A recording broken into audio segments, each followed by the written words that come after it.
Hello everyone, this is Abdullah Ansari and I welcome you all on this incredible platform of the Life Study।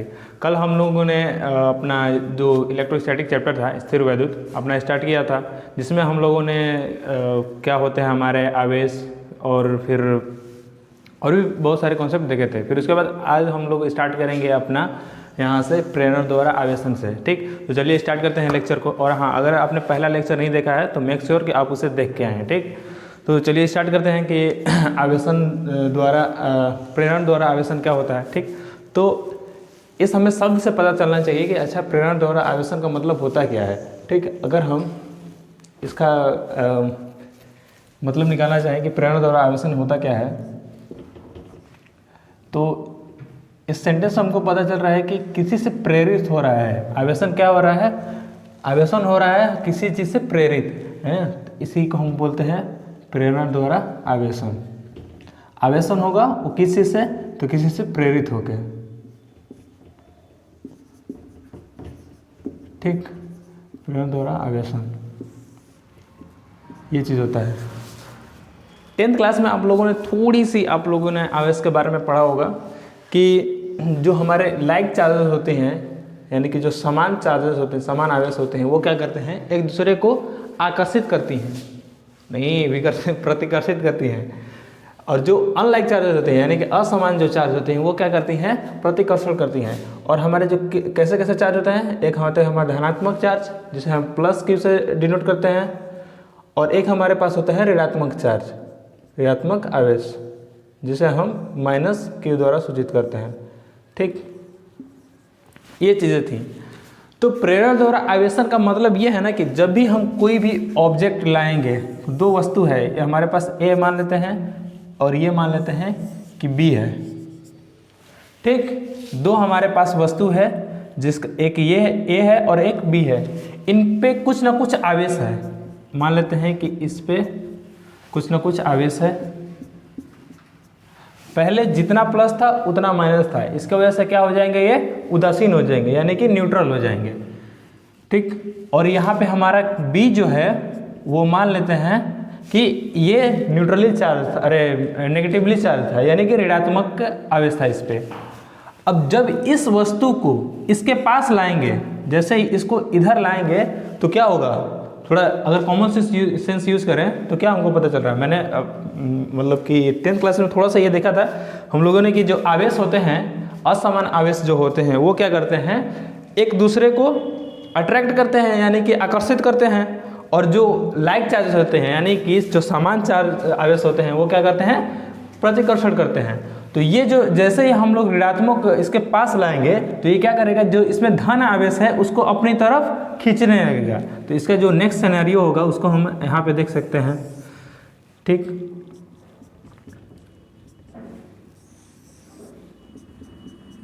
ठीक, ऐसा कुछ scenario बन जाएगा ना। तो इसी को हम बोलते हैं प्रेरण द्वारा आवेशन। पहले तो ये न्यूट्रल था, पहले क्या था, ये न्यूट्रल हो गया, न्यूट्रल था, लेकिन अब क्या हो गया, ये क्या, अब एक तरफ क्या हो गया पॉजिटिवली चार्ज हो गया इस वाले पोर्शन में, और इस तरफ क्या हो गया, इस तरफ क्या हो गया हमारा नेगेटिवली चार्ज हो गया। अब इधर से कोई हम प्लस चार्ज लाते हैं, इधर प्लस चार्ज वाला कोई वस्तु लाते हैं, तो यह क्या करेगा, उसको अट्रैक्ट करेगा अपनी तरफ। इसी को बोलते हैं क्या हम प्रेरण द्वारा आवेशन। ठीक, यानी कि ये वस्तु क्या हो गई, धनावेश हो गई, यानी आवेशन हो गया इसका।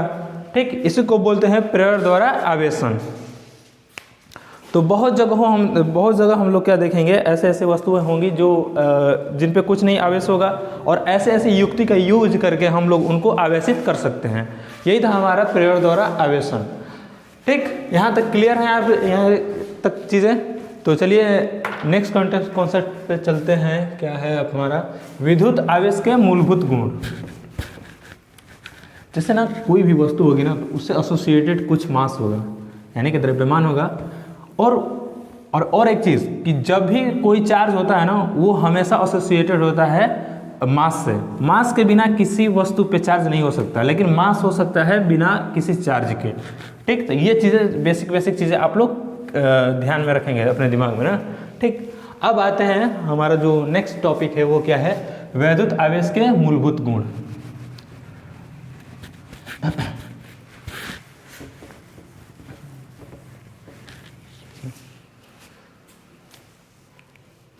तो हम लोग अपना नेक्स्ट टॉपिक देखते हैं, वैद्युत आवेश के मूलभूत गुण।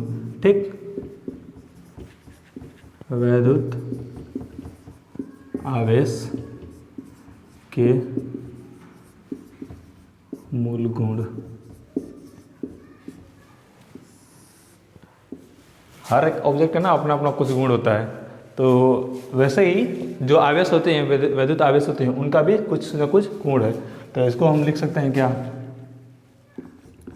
Electric properties of electric charges.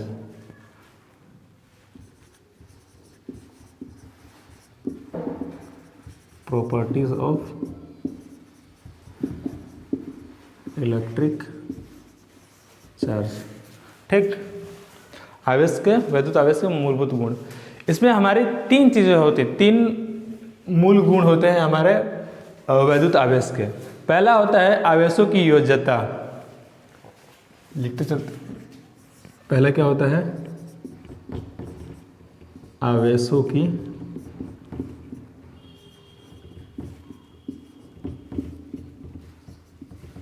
योज्यता। इसको इंग्लिश में बोलते हैं एडिशन ऑफ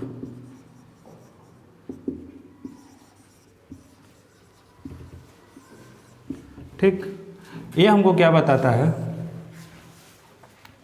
कि ये हमारे पास कोई वस्तु है, इस पे मान लेते हैं कि यहाँ पे मतलब कुछ ना कुछ कोई वस्तु होगा, तो उसके पास क्या होगा, मतलब कुछ ना कुछ दूरियां होंगी कुछ उनके इंटरमोलिकुलर पार्टिकल के बीच।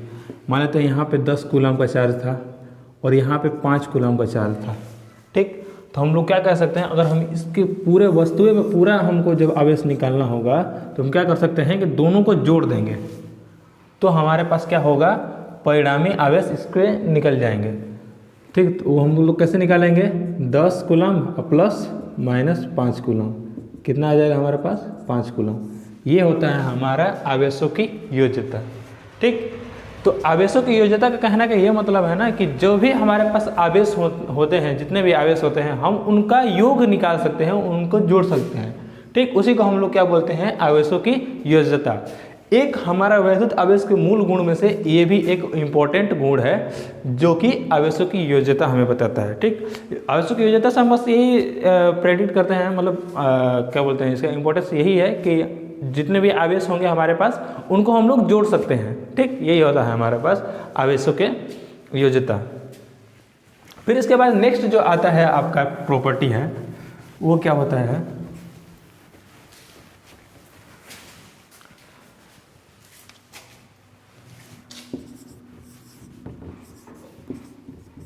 वैद्युत आवेश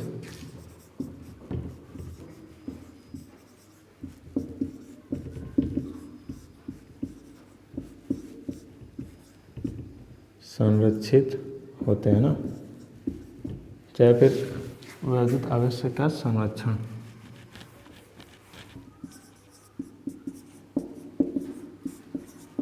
ये सही लग रहा है ना।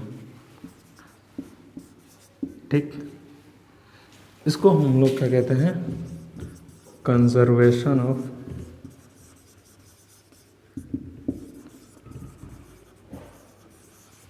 ठीक, कंजर्वेशन ऑफ चार्ज के नाम से जानते हैं। कंजर्वेशन ऑफ चार्ज का मतलब ये है ना कि charge neither be created nor be destroyed, यानी कि चार्ज को हम ना पैदा कर सकते हैं और ना ही उसको बर्बाद कर सकते हैं।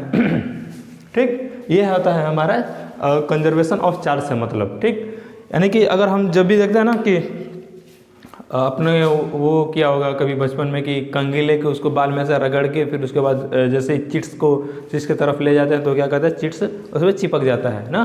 तो ऐसा क्यों होता है, जैसे ही हम कंघी पहले हमारे पास उदासीन था, जितने पॉजिटिव चार्जेस थे उतने ही हमारे पास नेगेटिव चार्जेस थे कंघी में। उसको हम लोगों ने फ्रिक्शन किया, फ्रिक्शन से क्या किए कि हम लोग उसके जो भी सरफेस थे वहाँ से इलेक्ट्रॉन का या तो आकर्षण हुआ होगा या फिर प्रतिकर्षण होगा, ये बात की चीज़ें हैं, इतना हमको अंदर नहीं जाना। ठीक, हम लोग उसको रगड़ने से क्या हुआ कि इलेक्ट्रॉनों का क्या बोल सकते हैं कि एक्सचेंज हुआ ना। ठीक, प्रतिस्थापन हुआ इलेक्ट्रॉनों का। हो सकता है कि हमारे बाल से इलेक्ट्रॉन इसमें आ गए हों या फिर हो सकता है कि कंघी से इलेक्ट्रॉन हमारे बाल में चले गए हों, ये हुआ होगा। फिर उसके बाद जैसे इलेक्ट्रॉन का क्या बोल सकते एक्सचेंज हुआ, ठीक, प्रतिस्थापन हुआ, तो उसके पास कुछ ना कुछ चार्ज आ गया, आवेश आ गया। तो आवेश आने की वजह से जैसे ही हम लोग अभी चिट्स में ले गए, जी हमारा चिट्स था, ठीक। अब इसके पास जैसे ही हम लोग कंघी लेके आएंगे, ठीक, रगड़ के फिर यहाँ पे लेके आएंगे, तो ये तो पहला हमारा क्या था, न्यूट्रल था, जितना इसमें प्लस था उतना माइनस था, ठीक। जैसे ही इसके पास लाएंगे तो ये क्या होगा, जो मान लेते हैं कि ये नेगेटिवली चार्ज हो गया, ठीक, ऋण आवेश हो गया, ऋण आवेश इस पे आ गया। तो जैसे इसके पास ले जाएंगे तो क्या होगा कि ये जो इसमें जो धन आवेश थे इनको अपनी तरफ अट्रैक्ट करेगा, जिसके वजह से क्या होंगे, ये जो चिट्स होगा इसमें कंघी में चिपक जाएगा, ठीक। तो ये होता है हमारा कंजर्वेशन ऑफ चार्ज, और यही मतलब प्रेरणा द्वारा आवेशन ये भी होता है, ठीक। ऐसे हम लोग इसको एक एग्जाम्पल देख सकते हैं। तो ये होता है हमारा वैद्युत आवेश जो होते हैं वो संरचित है। फिर इसके बाद आता है हमारा एक तीसरा गुण, जो कि होता है वैद्युत आवेश का क्वांटमीकरण।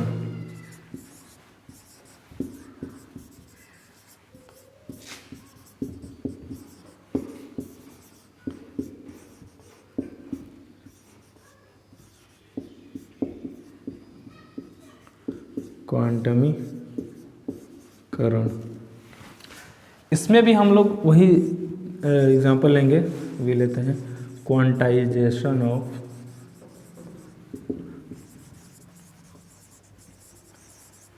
ठीक। इसमें क्या होता है, कभी भी आप लोग दुकान पे गए होंगे तो ऐसा बोलें कि आधा बिस्कुट दे दीजिए, ऐसा नहीं होता है ना। जैसे कोई भी ऑब्जेक्ट होता है उसको हम लोग क्या होता है क्वांटाइज्ड फॉर्म में लेते हैं, यानी कि जो भी उसकी वैल्यू होती है वो हमारी क्या होती है, इंटीजर होती है ना, पूर्णांक संख्या होती है। तो वैसे ही जो भी चार्ज होगा वो क्या होगा, क्वांटाइज्ड होगा। ऐसा नहीं होगा कि आधा चार्ज 1.5 कूलम का चार्ज किसी पे है, ऐसा नहीं होगा कभी ना। यही हमारा क्या बताता है, क्वांटाइजेशन ऑफ चार्ज, ठीक। तो जैसे अगर हम अभी एग्जांपल लें कि यहाँ से एक फॉर्मूला आता है Q = NE, और ये प्लस माइनस होता है। कहने का ये मतलब है ना, ये कोई भी वस्तु, अभी मैंने एग्जांपल लिया था कि कंघी जब हम अपने बालों में रगड़ते हैं तो वो क्या होता है कि ये इलेक्ट्रॉन का प्रतिस्थापन होता है। इलेक्ट्रॉन का प्रतिस्थापन हुआ तो कैसे हुआ, ऐसा नहीं होगा कि 1.5 इलेक्ट्रॉन उसमें से निकल गए या फिर 1.5 इलेक्ट्रॉन बाल से हमारे उसमें कंघी में चलेंगे, ऐसा नहीं होता है। या तो 1 जाएंगे, 2 जाएंगे, 3 जाएंगे, ऐसे होंगे, पूर्णांक में जाएंगे। तो उसी को क्या बोलते हैं हम, क्वांटाइजेशन ऑफ चार्ज, यानी कि वैद्युत आवेश का क्वांटमीकरण। तो और ये वो कहाँ से आता है, यहाँ से आता है। Q = NE हम लोग पता कर सकते हैं कि कितना इलेक्ट्रॉन का प्रतिस्थापन हुआ है और उसके वजह से कितना उस पर आवेश आया होगा, ठीक। अगर हमारे पास, और यहाँ पे देखिए क्या होता है आवेश, E क्या है हमारा, यह होता है इलेक्ट्रॉन पर आवेश,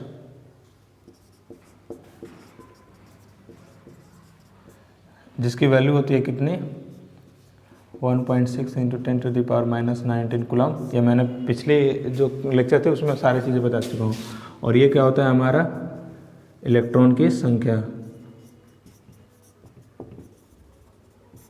ठीक। और ये हमारा क्या बताता है, जिस भी बॉडी पे एक्सचेंज ऑफ इलेक्ट्रॉन कितना हुआ है, यानी प्रतिस्थापन कितना हुआ है इलेक्ट्रॉनों का, उसके बाद उस पर चार्ज कितना आ गया, वही हमारा बताता है ये। तो ये क्या होता है हमारा कुल आवेश, ठीक। ये हमको बताता है ना, ठीक। और यहाँ से अगर हम पता करें कि और यहाँ से ना बहुत फेमस एक क्वेश्चन आता है कि पूछ देता है कि 1 कूलम में कितना हमारा इलेक्ट्रॉन होता है, 1 कूलम आवेशित करने के लिए कितना हमको इलेक्ट्रॉनों की प्रतिस्थापन करनी होगी ना। जैसे कोई भी न्यूट्रल बॉडी है, यानी कि उदासीन कोई वस्तु है, ये हमारे पास उदासीन थी, जितना इस पर प्लस था उतना इस पर माइनस था, ठीक। इतनी चीज़ें क्लियर हैं। अब इस पर क्या हुआ कि ये ना 1 कूलम का आवेश आ गया इस पर। तो 1 कूलम का आवेश लाने के लिए इस वस्तु पे हम लोगों ने कितना इलेक्ट्रॉनों का प्रतिस्थापन किया है, ये हमको पता करने के लिए इस फॉर्मूले का यूज़ करना पड़ता है, जो कि होता है Q = NE ± NE। और एक चीज़ मैंने पिछले कक्षा में बताया था, पिछले लेक्चर में, कि जब भी हम कभी भी आवेशित किसी भी बॉडी को करते हैं तो क्या होता है हमारे पास, या तो हम इलेक्ट्रॉन को लें या फिर इलेक्ट्रॉन को दें, दो ही चीज़ हो सकती है। हम उसके अलावा कुछ नहीं कर सकते आवेशित करने के लिए कोई भी वस्तु को, या तो हम इलेक्ट्रॉन को ग्रहण करें या फिर त्याग करें, दो ही चीज़ हो सकती है।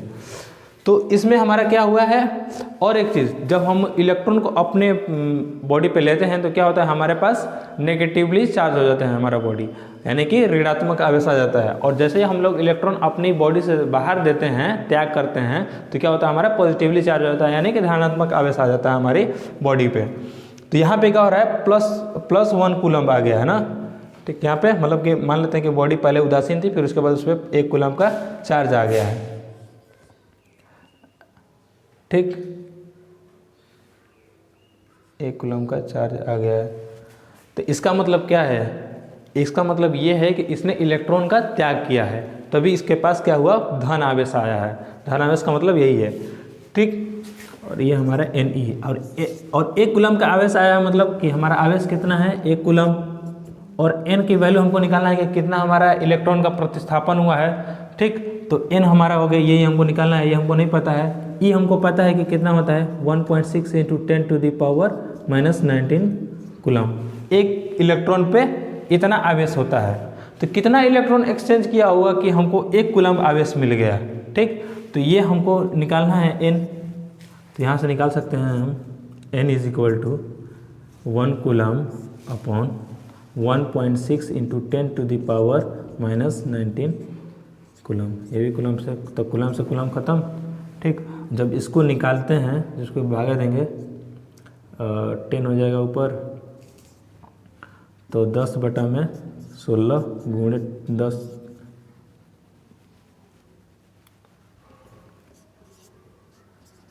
ठीक, इतना हो जाएगा। जब इसको सोल्व करते हैं तो हमारा एक रिजल्ट आता है जो आपको हमेशा याद रखना है, जो कि होता है इतना। ठीक, इतना इलेक्ट्रॉन का जब हम विस्थापन करेंगे तो हमारे पास 1 कूलम्ब का आवेश आएगा ना।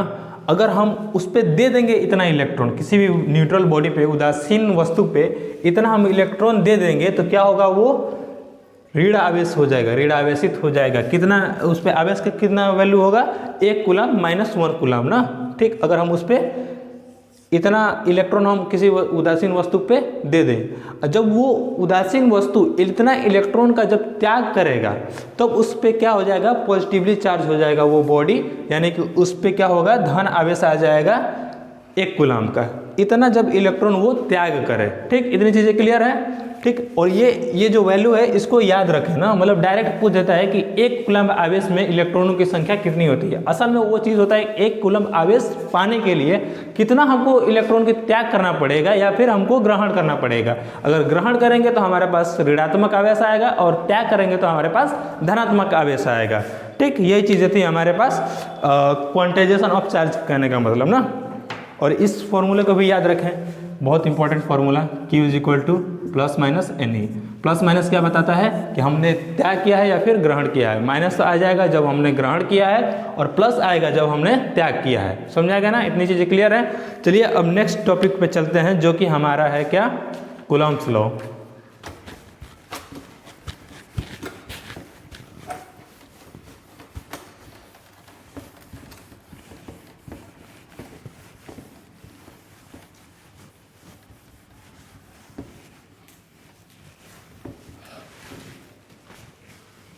तो हमारा जो नेक्स्ट टॉपिक है वो क्या है, कूलम्ब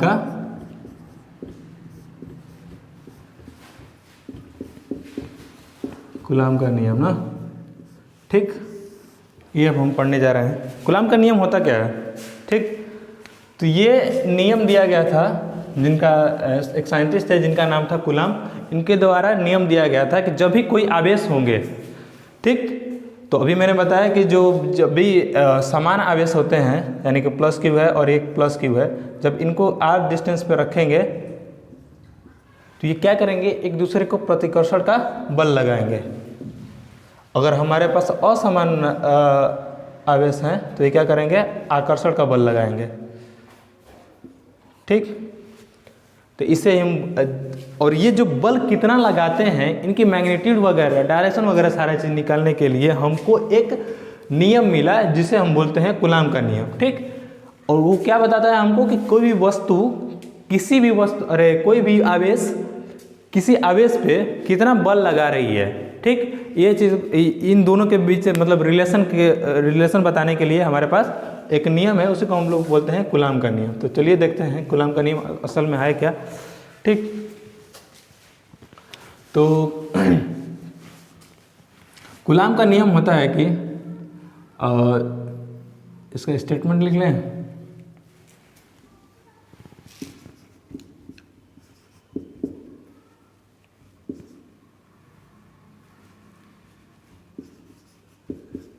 जब भी कोई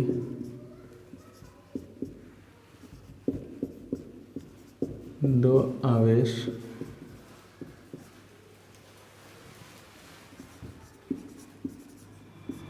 कुछ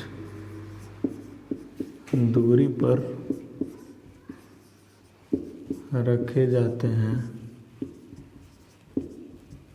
तो वे एक दूसरे पर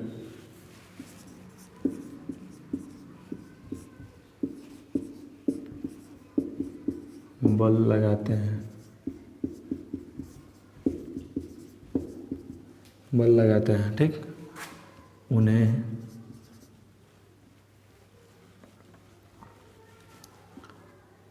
बल लगाते हैं और उन्हीं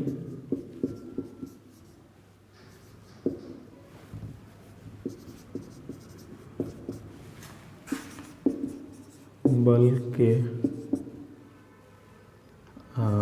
बारे में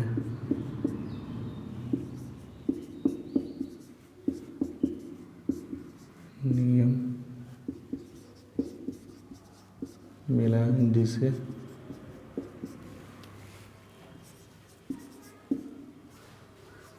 कूलाम का नियम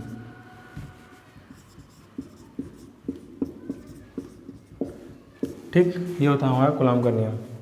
जब भी कोई वस्तु दो वस्तु नहीं, कोई भी जब दो आवेश होंगे, अगर हम कुछ ना कुछ उसे दूरी पर रख दें, मैं इसलिए बोल रहा हूँ कुछ ना कुछ दूरी ना, कि जब दो आवेशों को ना अगर हम एकदम बहुत 10⁻⁻ अगर माइनस कितना है -9 से अगर मीटर से नज़दीक अगर ले जाए ना, तो क्या होंगे, आकर्षित प्रतिकर्षण नहीं करेंगे, वो क्या करेगा, उन दोनों को अट्रैक्ट कर लेगा अपनी तरफ, अगर समान आवेश हैं तो, और असमान होंगे तो उनको रिपेल कर देगा। ये हम सारी चीज़ें न्यूक्लियर फिजिक्स में पढ़ेंगे ना। ठीक, तो ये चीज़ें होती हैं कि जब भी कोई भी दो आवेश को हम कुछ ना कुछ दूरी पे रखें, और जैसे दूरी पे रखेंगे तो क्या करेंगे, या तो आकर्षण का बल लगाएंगे या फिर प्रतिकर्षण का बल लगाएंगे। और इसी बल को स्टडी करने के लिए, क्या बोलते, अध्ययन करने के लिए एक हमको नियम मिला जिसे हम बोलते हैं कूलाम का नियम। ठीक, अब ये कूलाम का नियम कहता क्या है कि जो कोई भी जो आवेश होंगे, एक मान लेते हैं कि +Q और +Q आवेश है। ठीक, दो आवेश हमारे पास, ये क्या करेंगे, इनके बीच मान लेते हैं कि R दूरी है। ठीक, एक +Q है, एक +Q है, और दोनों के बीच की दूरी क्या है, हमारे पास R है। ठीक, तो इन पे अभी पता चला था कि हाँ, जो भी आवेश होंगे वो क्या करेंगे, समान आवेश होंगे तो क्या करेंगे, एक दूसरे पे प्रतिकर्षण का बल लगाएंगे। और ये जो बल होता है इन दोनों के लाइन ज्वाइनिंग, मतलब जिस लाइन में आवेशों को जोड़ सकते हैं उसी लाइन में बल लगता है ना। मतलब कि ये मान लेते हैं Q1 है, और यहाँ पे मतलब ये कैसे करें, मतलब ये +Q है और ये भी +Q है, तो इन दोनों को जोड़ने वाली जो लाइन होगी ना, इसी लाइन में बल लगाएंगे इधर। ठीक, और ये इधर, ऐसा बल होता है ना। ठीक, ये होता है। और जो बल लगाएंगे उसके हम लोग परिमाण कैसे निकालेंगे, वो हमको इसी नियम से निकलता है, जो कि होता है F जो होता है, जो बल होता है वो डायरेक्टली प्रोपोर्शनल था Q1 और Q2 के, यानी कि जो आवेश थे उनके गुणनफल के, Q1 और Q2 के। और जो आवेश था वो क्या था, इनके बीच के दूरी के वर्ग के व्युत्क्रमानुपाती था। ये सारी चीज़ें हमारी एक्सपेरिमेंटल है, एक्सपेरिमेंटल डेटा ये है।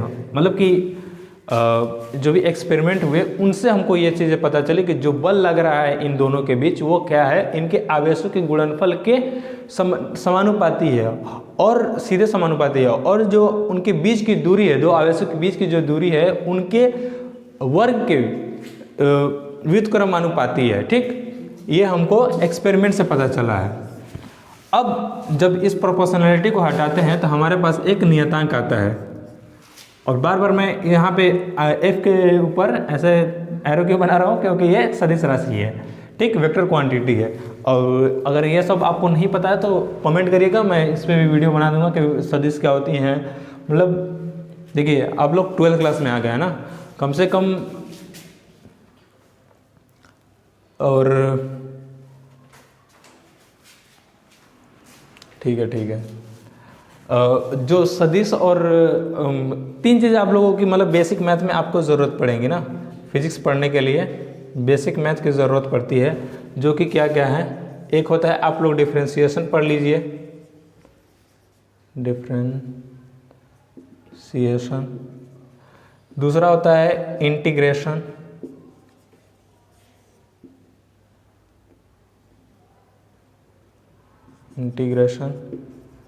और तीसरा हमारा क्या है, वेक्टर। ठीक, ये तीन टॉपिक का थोड़ा सा इंट्रोडक्शन, मतलब ना इंट्रोडक्शन क्या, जितना हम लोगों में क्या बोलते हैं कि फिजिक्स में जितना यूज हो उसे उतना पढ़ लेना। ठीक, और यहाँ पे Q1 और Q2 कर लेते हैं ना, यहाँ पे Q1 और Q2 कोई फर्क नहीं पड़ता। ठीक, दो आवेश थे, एक Q1 था एक Q2 था, और दोनों को एक जगह रखे हैं और उनके बीच कुछ दूरी r है, तो उन पे जो बल लगेगा वो हम यहाँ से निकाल देते हैं। ठीक, तो जब इस प्रोपोर्शनैलिटी को हटा रहे थे तो हमारे पास एक नियतांक आ रहा था, जिसको हम लोग क्या यहाँ पे लिखते हैं, k से डिनोट करते हैं ना। ठीक, और ये जो हो जाएगा वैसा का वैसा Q1 Q2 upon r square, और यहाँ पे जो k की वैल्यू होती है वो क्या होती है, 1/4 पाई एप्सिलॉन नॉट।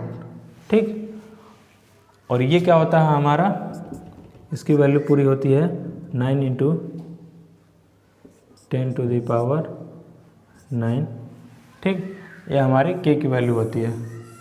और एक चीज़, ये सारी जो चीज़ें हम लोग पढ़ रहे हैं, आवेशों के बीच लगने वाला बल, ये सारी चीज़ें हम लोग पॉइंट चार्ज के बारे में बात कर रहे हैं, यानी कि कोई पॉइंट चार्ज, यानी कि ये डायमेंशन लेस है ना, इसके पास कुछ लेंथ है और ना ही कुछ इसके पास चौड़ाई है। ठीक, नो लेंथ नो ब्रेथ। ठीक, उसे हम लोग क्या बोलते हैं, मतलब कोई डायमेंशन नहीं है इसके पास, तभी हम लोग ये फॉर्मूला वहाँ पे लगाएंगे। जैसे इसके पास कुछ लंबाई आ जाएगी, मतलब कि ऐसा समझ सकते हैं कि ये हमारे पास बॉडी है, इस पर कुछ आवेश है, तो इस पे हम लोग सीधा सीधा ये नहीं लगा सकते हैं। इसके लिए फिर हमको इंटीग्रेट करना होगा। अगर सिमेट्रिकल बॉडी है तो उसके लिए देखेंगे हम लोग क्या क्या है फॉर्मूला। ठीक, तो ये सारी जो चीज़ें हम लोग पढ़ रहे हैं ये किस लिए हैं, ये फॉर्मूले लगेंगे सिर्फ और सिर्फ पॉइंट आवेश के लिए, पॉइंट मतलब कि पॉइंट चार्जेस के लिए ना। ठीक, ये सारी चीज़ें थी। और यहाँ पे पूछ देता है आप लोगों को कि इसमें ये जो k है, कोलम्बिय नियतांक जो है, इसका SI यूनिट क्या होता है। तो SI यूनिट हम लोग इसका निकाल लेते हैं। यहाँ पे अगर हम k का SI यूनिट निकालना है हमको, तो k को एक तरफ रखेंगे और f r स्क्वायर इधर जाएगा तो r स्क्वायर हो जाएगा, और Q1 और Q1 का क्या क्या मैंने बताया था SI यूनिट, कूलम। तो Q1 और Q2 यानी दोनों का C हो जाएगा, कूलम, तो कूलम स्क्वायर हो जाएगा। ठीक, तो इसको हम लोग लिख सकते हैं। और फोर्स का क्या होता है हमारे पास, न्यूटन होता है, न्यूटन।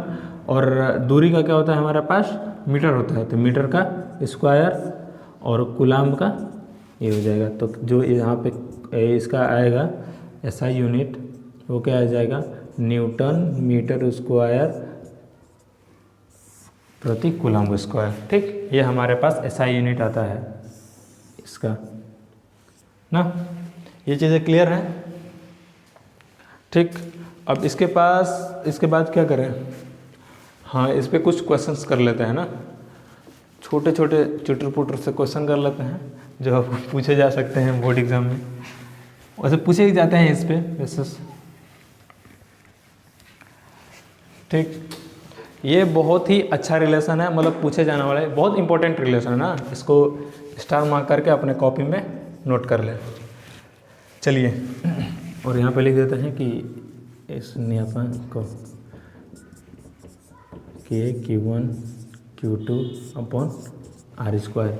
Q1 क्या है? आवेश है। Q1 Q2 दोनों आवेश हैं और उनको R दूरी पर रखा गया है, तो ये हमारे पास उन पे जो बल लगेगा उनके बीच का ये संबंध है। ठीक, अब आते हैं कुछ क्वेश्चन कर लेते हैं इस पर, आपको अच्छा लगेगा। तो ये हम मान लेते हैं कि +10 कूलम का ये यहाँ पे कोई चार्ज था और -15 कूलम का आवेश यहाँ पे रखा था। दोनों के बीच की जो दूरी थी वो मान लेते हैं कि कितना मान लें, 10 मीटर मान लेते हैं। ठीक, तो हमसे पूछ रहा है कि बल कितना होगा और ये भी बताएं कि डायरेक्शन क्या होगा, मतलब आकर्षित करेंगे या कि प्रतिकर्षण करेंगे। ठीक, तो चलिए, आई होप कि आप लोगों ने ट्राई कर लिया होगा। चलिए सॉल्व करते हैं। देखिए, जो बल होगा वो क्या होगा, अभी हम लोगों ने यहाँ पे देखा था कि जो बल है F जो है वो क्या है, Q1 Q2 upon R square. मेरे साथ बोलिए, Q1 Q2 upon R square, Q1 Q2 upon R square. ठीक, तो यहाँ पे बल हम लोग निकाल लें। फोर्स इज इक्वल टू के का हमने क्या वैल्यू बताया था 9, और भी एलाबोरेट करके लिखना चाहें तो 1/4 pi ε0 into Q1 Q2 upon R square. यह था हमारा क्या की वैल्यू। अब हम लोग इसको क्या लिख सकते हैं, 1/4 पाई ε0 की वैल्यू मैंने बताया था कितना, 9 × 10⁹ जैसे जैसे जो हमको वैल्यू दिया है उसको हम लोग लिखते चलेंगे। ठीक, Q1 की वैल्यू क्या है हमारे पास, मान लेते हैं Q1 है, Q2 है। Q1 की वैल्यू कितनी है हमारे पास, 10 कूलम, 10 कूलम। ठीक, फिर उसके बाद -15 कूलम। ठीक, फिर उसके बाद उनके बीच की दूरी हमको R स्क्वायर लिखना है ना, तो R क्या था हमारा, उनके दोनों आवेशों के बीच की दूरी थी, और दोनों आवेशों के बीच की दूरी यहाँ पे कितनी है, 10 मीटर है। तो दोनों के आवेशों के बीच की दूरी और उनका स्क्वायर। ठीक, ये हो गया हमारा। जब इसको सोल्व करेंगे तो कितना आएगा हमारा, ये आएगा से ख़त्म। ठीक, और यहाँ से अगर 10 उड़ाएं तो यहाँ पे 8 बचेगा, यानी कि जो बल आया हमारा वो कितना होगा, जो F है 9 × 10⁻, और ये भी ना है अभी 15 है, तो 15 × 135, तो 135 -135 -15 है ना, तो -135 × 10⁸। ठीक, इतना हमारे पास बल लगेगा उन दोनों आवेशों के बीच। ठीक, तो ये होता है, देख रहे हो कितना ज़्यादा बल लग रहा है। ग्रेविटेशन के मुकाबले ये जो होते हैं ना, दो आवेशों के बीच का जो बल होता है वो बहुत ज़्यादा होता है। मतलब ये स्ट्रॉन्ग फोर्स के काउंट में आता है ना, ये सारी चीज़ें, न्यूक्लियर फोर्स और ये जो इलेक्ट्रोस्टैटिक फोर्स, ये बहुत ही मजबूत बल होते हैं। और जो हमारे ग्रेविटेशनल फोर्स होते हैं वो क्या होते हैं, हमारे बहुत वीक फोर्सेस होते हैं। इसकी वजह से हम लोग क्या होता है कि ये वस्तु है, ये भी हम पे एक बल लगा रहा है, लेकिन हम क्या बोलते हैं, इसको हम लोग खींच नहीं पा रहे हैं ना, हम इसकी तरफ जा पा रहे हैं ना, ये हमारे पास आ रहा है, ऐसा ही। तो ये होता है ना, मतलब ये सारी चीज़ें हम लोग ग्रेविटेशन में देखेंगे कि क्या क्या होता है। लेकिन हाँ, ये बहुत ही स्ट्रॉन्ग फोर्स है, समझ रहे हो। 135 × 10⁸ न्यूटन से फोर्स का जो ऐसा यूनिट होता है न्यूटन, इतना बल लगा के इसको, इन दोनों को अपनी तरफ खींच रहे हैं। और एक चीज़, ये दोनों पे इतना ही बल लगेंगे। ये अगर Q1 इस पे इतना बल लगा रहा है तो Q2 भी इस पे इतना ही बल लगेगा। ये उतने ही फोर्स से इसको खींचेगा और ये भी उससे उतने ही फोर्स से इसको खींचेगा। यहाँ पे न्यूटन का थर्ड लॉ अप्लाई होता है। और यहाँ पे माइनस क्या बता रहा है कि दोनों एक दूसरे के अपोजिट डायरेक्शन में, ये अगर इधर इसको खींचेगा तो ये इसको इधर खींचेगा। ठीक, ये चीज़ें क्लियर है। और ऐसे भी कॉमन सेंस यूज कर सकते हैं, यहाँ पे माइनस बिना लगाएं तो भी हमारा चल सकता है, क्योंकि लेकिन हाँ, पहले से हमको पता होना चाहिए कि अगर दो असमान आवेश हैं असमान आवेश हैं तो क्या करेंगे, हमेशा आकर्षण करेंगे। पहले से हमको क्लियर हो जाना चाहिए। तो यहाँ पे हम माइनस भी हटा सकते हैं कि माइनस को हटा के प्लस माइनस का लोचा ना हो, उसको हम हटा के कैलकुलेशन कर सकते हैं। लेकिन हमारे पहले से माइंड में क्लियर होना चाहिए कि अगर असमान आवेश हैं तो वे क्या करेंगे, आकर्षण करेंगे। ठीक, अगर समान रहेंगे तो वो क्या करेंगे, प्रतिकर्षण करेंगे। ठीक है, इतनी चीज़ें क्लियर हैं। तो यही था हमारा कूलाम का नियम ना। और एक चीज़ कि जब भी कोई वस्तु को अगर हम लोग, ये तो सारी चीज़ जो हम लोग पढ़ रहे थे ना, ये हम लोग पढ़ रहे थे किसके लिए, निर्वात के लिए। और नेक्स्ट लेक्चर में हम लोग देखेंगे कि अगर इन्हीं आवेशों को ना अगर हम पानी में डाल दें, ठीक, अगर कोई भी मतलब निर्वात में ना हो, उन दोनों को अगर हम ये Q1 और Q2 रखे थे और ये इनको हम कहाँ रखे थे, निर्वात में रखे थे, इनके बीच की दूरी r थी। अब इनको हम लोग पानी में डाल दें तो इन पे बल कितना लगेगा। ठीक, ये आप लोग का होमवर्क है, इतना करके है ना, थोड़ा सोचें, हो सकता है कि आप लोग से पहले बार में ना हो। ठीक, ये हमारा क्वेश्चन है कि अगर Q1 Q2 और इस पे मान लेते हैं कि इस पे जो आवेश है वो 10 कूलाम का है और इस पे आवेश जो है वो है -20 कूलाम का, और इनके बीच की जो दूरी है वो कितनी है, 100 मीटर है ना। ठीक, अब बताइए कि इस पे बल कितना लगेगा। ठीक, आप लोगों को होमवर्क है, इतना सोचे ना, सोच के करके अगर आ जाता है तो कमेंट करें, अगर ना आए तो भी कोई चिंता करने की जरूरत नहीं है। मैं नेक्स्ट लेक्चर में बताऊंगा और फिर यहाँ से स्टार्ट करेंगे बहुल आवेशों के बीच के बल। ठीक, तब तक के लिए बहुत बहुत धन्यवाद इतना सुनने के लिए। और हमेशा पढ़ते रहिए, हमेशा मत पढ़ते रहिए, मतलब मस्ती भी करते रहिए, पढ़ते रहिए, मस्ती करते रहिए, क्योंकि जिसकी मस्ती जिंदा है उसकी हस्ती जिंदा है, वरना वो तो ज़बरदस्ती जिंदा है। तो चलिए bye, take care and love you all.